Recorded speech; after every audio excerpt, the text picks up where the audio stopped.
let's start off with the first main topic, which is the Galaxy's Edge crowd predictions at Walt Disney World. Now, if you haven't been following what's been going on at Disneyland, this might sound a little weird to you because the crowds, for the past 3 years, we've been hyping these crowds up as the wait times for these rides are going to be out the park gates.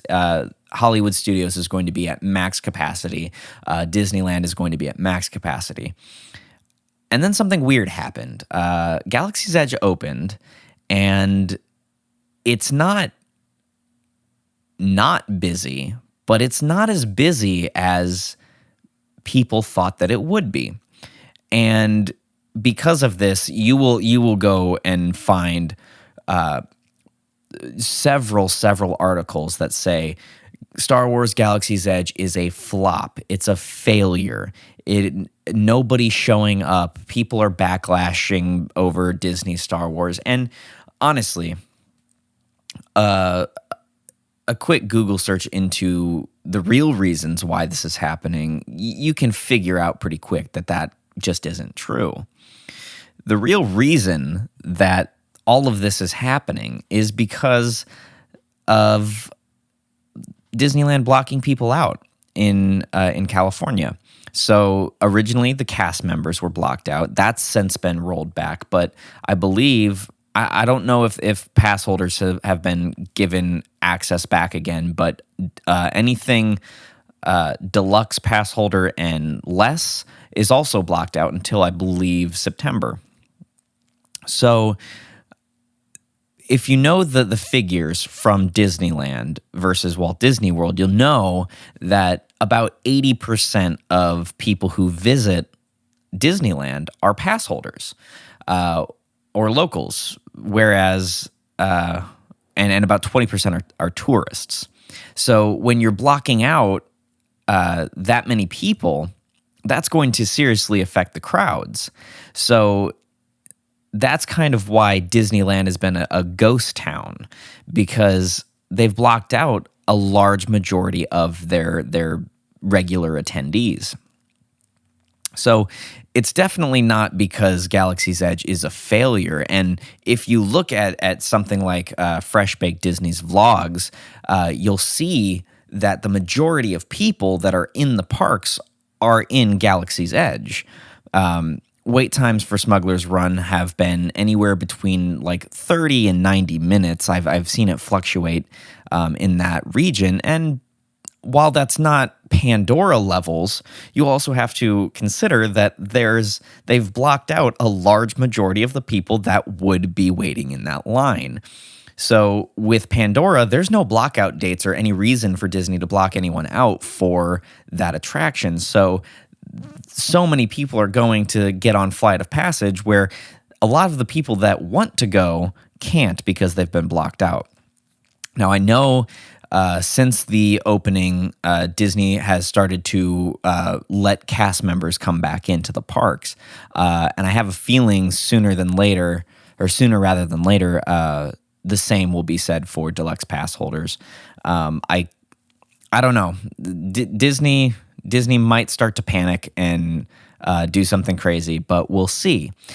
But the reason I bring up everything that's happening in Disneyland is because people are now starting to speculate that with the opening of Galaxy's Edge just a month and a half away, we might start to see something similar in Walt Disney World at Hollywood Studios.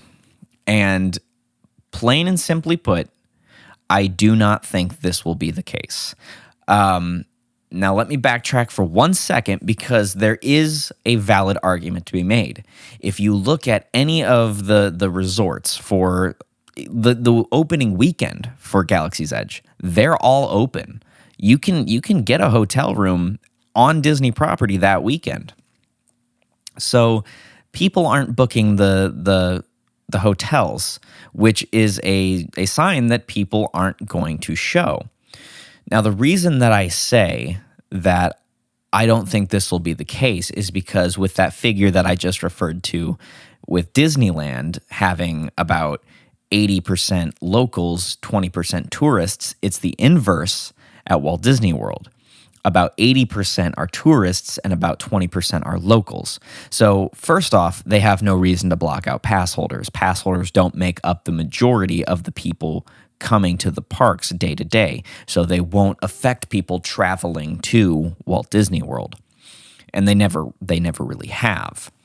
So, with 80% of the regular attendees being tourists, that means that's how many people are actually traveling to Walt Disney World to go vacation. And that's the big difference between Disneyland and Walt Disney World. When it comes down to it, the majority of people are going to look at the two and say, Disney World is the better bang for your buck.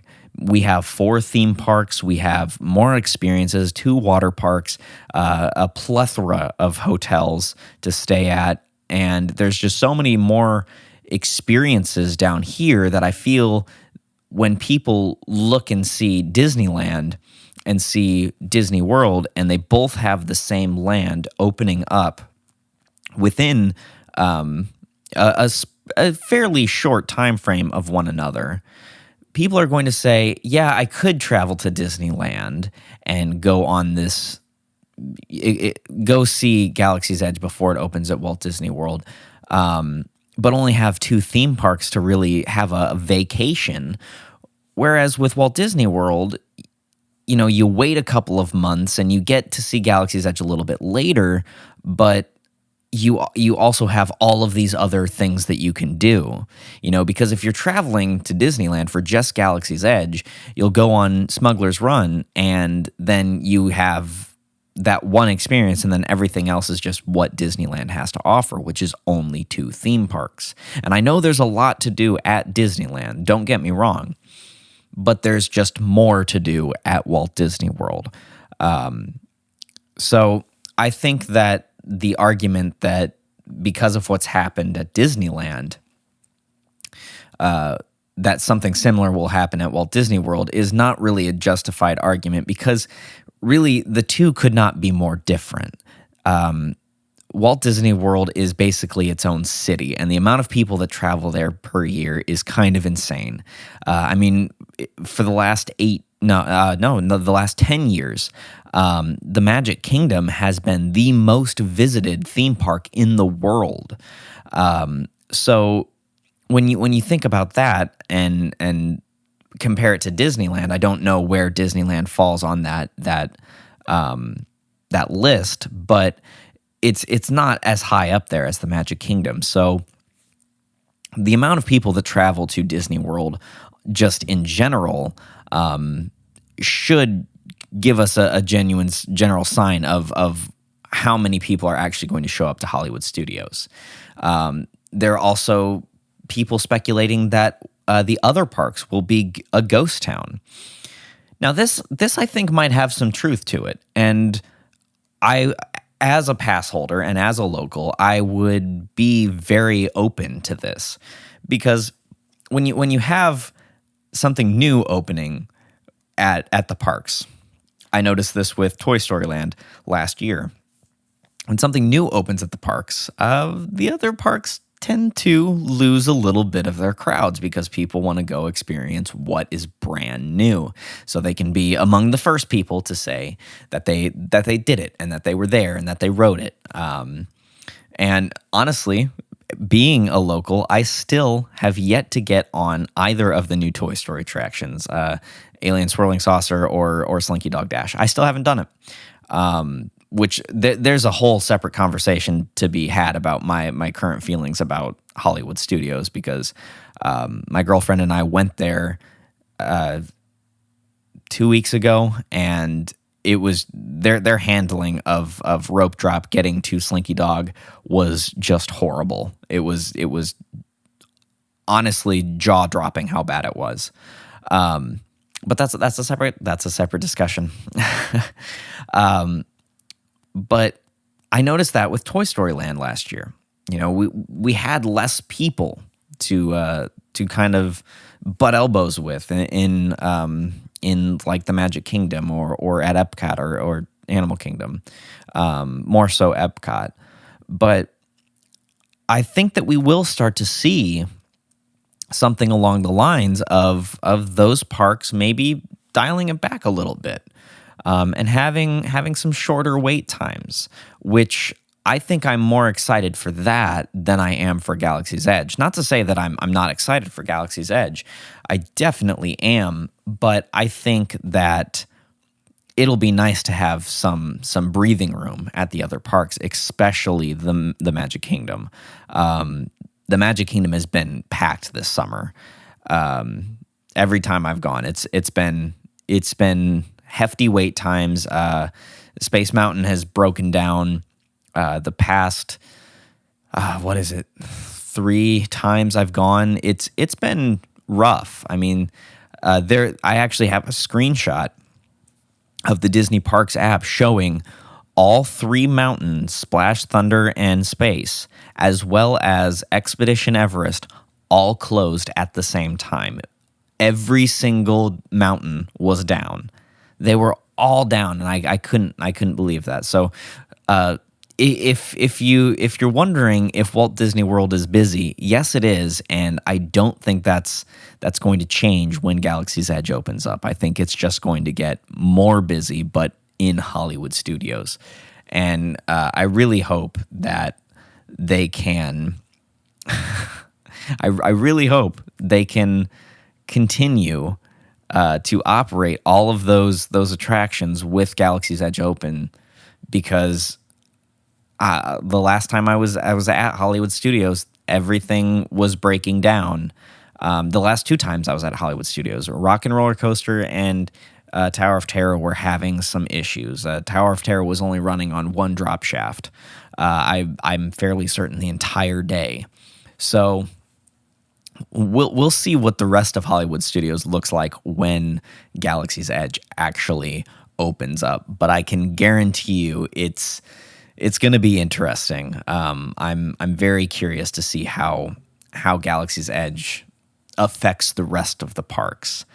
But I do believe that we will see some pretty heavy crowds at Hollywood Studios. And if you're able to take advantage of the extra magic hours that Disney's now offering for Galaxy's Edge, if you're staying at a Disney resort, which is this is how I intend on experiencing Galaxy's Edge. If you're staying on Disney property, you can get into Galaxy's Edge at 6 a.m. It's the extra magic hours being offered for Hollywood Studios. It's only Hollywood Studios that's open at 6 a.m., but that's 3 hours before the park is actually open. And you're really going to benefit from having those 3 hours of just resort guests. So you might be able to, you will be able to get onto Smuggler's Run. You will be able to hopefully get into build a lightsaber, build a droid, and maybe get into Oga's Cantina. But if I'm being completely honest, out of all those experiences, Smuggler's Run is the only one I'm excited for. Again, I haven't seen it in person. I haven't been to Disneyland. So I'm just speaking from what I've seen in videos, but I have to say, the lightsaber experience, the building experience, it looks really cool being able to construct your own hilt. I am a little disappointed with the lightsabers themselves, because I remember Disney hyping the lightsabers up as something new and unique, or maybe not Disney, but other sources hyping the lightsabers up. And just I was getting very excited to see what Disney had in store for how they would do lightsabers and make them so they could rival something like the interactive wands at the Wizarding World of Harry Potter. And when they came out, it's basically the same lightsaber we've seen before. It is the one thing I will say about that lightsaber is they were very, very wise to make it so the blade changes color depending on the kyber crystal, and make the blade detachable and that you can purchase more. Because people are going to fight with those lightsabers. And if they break, being able to replace the blade is huge, because I've had lightsabers in the past. I did a short film in college where my two roommates were fighting with lightsabers, and I did all the visual effects and all that. But those lightsabers had the LED strips on the inside of the blade, and by the time we were done, all of the LED, not all, but a lot of the LED bulbs were busted. And I couldn't fix it because the blade was fixed in. So if the LEDs start to break, which they will, I've seen videos of the LEDs breaking, you'll be able to replace it, and it won't be a big deal, which I believe is huge. So that is my compliments to them for thinking of that. But other than that, it's a $200 lightsaber, which I get it. There have always been expensive lightsabers like that, but I don't know. I feel like that's a very hefty price, and you're really paying for the experience. So I understand. I get it. But that's just not really something I'm looking forward to. It's not really something I think that I'm going to go out of my way to do. I will say the building a droid experience, I think, is honestly laughable. It seems like a cool thing for kids to do, but the quality of the droid that you're making, again, I haven't seen these in person, but they just look like cheap plastic. And I guess that is kind of what I was expecting, but paying $100, I would have liked to see something a little bit more intuitive and more, quality than that. So the building the droid experience, I know I will skip that. I don't have any intention of building one for myself anyway, because it just seems kind of tacky. I feel like the execution of that idea could have been done a lot better. And I would have liked to have seen it done better, but we have what we have, and I feel like kids will enjoy that and being able to have their own remote controlled little droid. But it's not something that I intend to partake in. Plus the little decals the colored decals that you can get to really customize your droid. I've seen videos on those, and they look terrible. They look really, really bad. So again, it seems like an area that was kind of rushed and not well thought out. And all the accessories that you can get for them also don't seem to be the highest quality for the price that you are paying for them. And I think the one experience that I would like to do, but I just don't think I'm going to be able to, is Oga's Cantina, because if you've been following Disneyland, you'll no doubtably know that Oga's Cantina is very difficult to get into. Within like the first hour of the park being open, I believe reservations are booked completely. So that kind of sucks. I feel like I would end up spending the money to get one of the more expensive drinks, just because I've done that at Trader Sam's. For some reason at Disney, I have no problem spending, what is it, $17 or $18 on a Polynesian Pearl. But with Oga's Cantina, it just seems like it's going to be so difficult to get in there that I won't actually be able to try anything for quite a while, which is kind of a downer. But we'll see what happens once the park